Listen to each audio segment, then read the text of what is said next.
عشق کا سفر، گاؤں کی صبح اور علی کا خواب۔ گاؤں کی صبح ہمیشہ پرندوں کی چہچہاہٹ اور کھیتوں میں ہل چلانے والوں کی آوازوں سے جاگتی تھی۔ دور کہیں بیلوں کی گھنٹیاں بج رہی ہوتیں اور کنویں سے پانی نکالتے ہوئے عورتوں کی سرگوشیاں سنائی دیتیں۔ علی اکثر صبح سویرے کھیتوں کی منڈیروں پر بیٹھ کر دھوپ کے نکلنے کا منظر دیکھا کرتا۔ اس کی آنکھوں میں ہمیشہ ایک خواب رہتا تھا، اپنی محنت سے زندگی بہتر بنانا اور اپنے والدین کو فخر دلانا۔ علی کا تعلق ایک عام کسان گھرانے سے تھا۔ کپڑوں میں سادگی، چہرے پر محنت کی جھلک اور باتوں میں شرافت، مگر دل میں ایک ایسی آگ تھی جو اسے دوسروں سے منفرد بناتی تھی۔ اسی گاؤں میں ایک حویلی تھی جہاں حورین رہتی تھی۔ گاؤں کے سب لوگ جانتے تھے کہ وہ زمیندار کی بیٹی ہے، تعلیم یافتہ ہے اور اپنی ماں کی طرح نازک مزاج۔ لیکن جو بات صرف علی جانتا تھا وہ یہ تھی کہ حورین کے دل کی دنیا باہر سے بالکل مختلف تھی۔ وہ کسی غرور یا تکبر میں مبتلا نہیں تھی، بلکہ ایک نرم دل اور حساس لڑکی تھی۔ پہلی ملاقات کا لمحہ، یہ اس وقت کی بات ہے جب علی اور حورین اسکول میں ساتھ پڑھتے تھے۔ علی ہمیشہ کلاس کے کونے میں بیٹھتا اور پڑھائی پر توجہ دیتا۔ حورین اکثر کتابوں میں الجھی رہتی، مگر کبھی کبھار علی کی خاموشی پر غور کرتی۔ ایک دن ٹیچر نے دونوں کو ایک ساتھ ایک پروجیکٹ کرنے کے لیے کہا۔ یہی لمحہ تھا جب دونوں قریب آئے۔ علی نے پہلی بار حورین کی آنکھوں میں جھانکا تو اسے لگا جیسے پوری کائنات ایک لمحے کو رک گئی ہو۔ حورین نے بھی پہلی بار علی کی سنجیدگی کو محسوس کیا۔ پہلے یہ صرف دوستی تھی۔ اسکول کے بعد کبھی کبھار دونوں راستے میں باتیں کر لیتے۔ علی اسے ہنسانے کی کوشش کرتا اور حورین اس کی چھوٹی چھوٹی باتوں پر مسکرا دیتی۔ یہ معصوم مسکراہٹیں آہستہ آہستہ دلوں کی دھڑکنوں میں تبدیل ہو گئیں۔ محبت کا آغاز۔ وقت گزرا، اسکول ختم ہوا اور دونوں اپنے اپنے خوابوں کے ساتھ جوان ہو گئے۔ علی کھیتوں میں باپ کا ہاتھ بٹانے لگا، جبکہ حورین نے گھر کے اندرونی کاموں میں ماں کی مدد شروع کر دی۔ مگر دونوں کی ملاقاتیں کم ہو کر بھی بند نہ ہوئیں۔ شام کے وقت جب سورج ڈوبنے لگتا تو علی اکثر کھیتوں کے کنارے بیٹھا رہتا۔ حورین بھی کبھی کبھار وہاں سے گزرتی اور ان دونوں کی نظریں مل جاتیں۔ یہ وہ لمحے تھے جن میں ہزاروں باتیں چھپی ہوتیں۔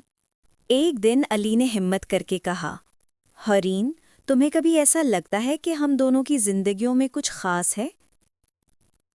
حورین شرما گئی اور زمین پر نظریں جھکا کر بولی، علی، یہ باتیں آسان نہیں ہوتیں، لوگ کیا کہیں گے؟ علی نے دھڑکتے دل کے ساتھ جواب دیا، لوگ تو ہمیشہ کچھ نہ کچھ کہتے ہیں، مگر دل کی آواز سب سے سچی ہوتی ہے۔ اگر تم ساتھ دو تو میں ہر بات سہ لوں گا۔ یہ وہ دن تھا جب محبت نے ان کے دلوں میں اپنی جڑیں مضبوط کر لیں۔ مگر محبت کے راستے ہمیشہ آسان نہیں ہوتے۔ جلد ہی گاؤں میں باتیں پھیلنے لگیں کہ زمیندار کی بیٹی اور کسان کا بیٹا ایک دوسرے کو چاہتے ہیں۔ گاؤں والے یہ قصہ کبھی سرگوشیوں میں تو کبھی مجلسوں میں چھیڑنے لگے۔ جب یہ بات حورین کے والد تک پہنچی تو ان کا غصہ آسمان کو چھونے لگا۔ انہوں نے حورین کو کمرے میں بلا کر کہا، یہ سب کیا سن رہا ہوں میں؟ تم نے اپنی عزت داؤ پر لگا دی ہے۔ تم جانتی ہو ہم کس خاندان سے ہیں اور وہ لڑکا کون ہے؟ حورین کی آنکھوں سے آنسو بہنے لگے۔ وہ ہمت کر کے بولی، ابا جی، علی برا انسان نہیں ہے، وہ محنتی ہے، ایماندار ہے اور مجھے خوش رکھ سکتا ہے۔ مگر زمیندار نے سخت لہجے میں کہا، خاموش، یہ آخری بار کہہ رہا ہوں، اس نام کو اپنی زبان پر مت لانا۔ تمہاری شادی شہر کے ایک بڑے گھرانے میں ہوگی۔ قربانی اور صبر۔ یہ دن دونوں کے لیے بہت کٹھن تھا۔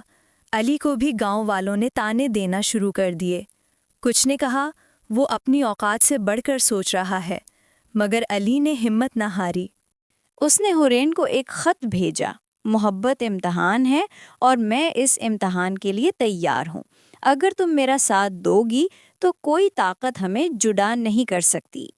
حورین نے خط پڑھ کر دل ہی دل میں عہد کیا کہ چاہے کچھ بھی ہو جائے وہ علی کا ساتھ نہیں چھوڑے گی۔ گاؤں کے بزرگوں کی کوشش۔ وقت گزرتا گیا، حالات سخت ہوتے گئے، مگر گاؤں کے چند بزرگ جو دونوں کو بچپن سے جانتے تھے آگے بڑھے۔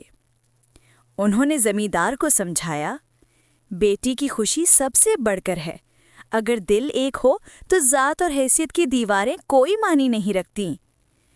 کئی دنوں کی کوششوں اور بحث کے بعد زمیندار کا دل نرم پڑ گیا۔ آخرکار انہوں نے ہاں کر دی۔ نکاح کا دن۔ وہ دن گاؤں کے لیے عید جیسا تھا۔ مسجد میں نکاح ہوا۔ علی کے چہرے پر خوشی کے آنسو تھے اور حورین کی آنکھوں میں سکون کی چمک۔ گاؤں کی گلیاں روشنیوں سے جگمگا رہی تھیں، بچے خوشی سے کھیل رہے تھے اور بزرگ دعائیں دے رہے تھے۔ جب نکاح کے بعد علی نے حورین کا ہاتھ تھاما تو دونوں نے ایک دوسرے سے آہستہ کہا، یہ سفر ابھی شروع ہوا ہے اور ہم دونوں مل کر ہر طوفان کا مقابلہ کریں گے۔ نیا سفر، نئی زندگی۔ نکاح کے بعد علی اور حورین کی زندگی کا ایک نیا باب شروع ہوا۔